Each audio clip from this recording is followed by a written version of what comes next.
మంచి దేవుడు.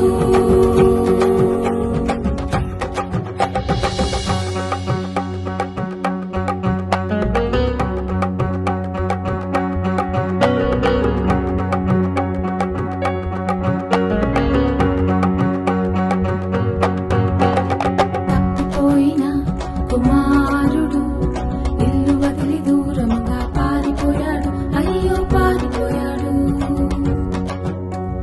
తప్పిపోయిన కుమారుడు ఇల్లు వదిలి దూరంగా పారిపోయాడు, అయ్యో పారిపోయాడు.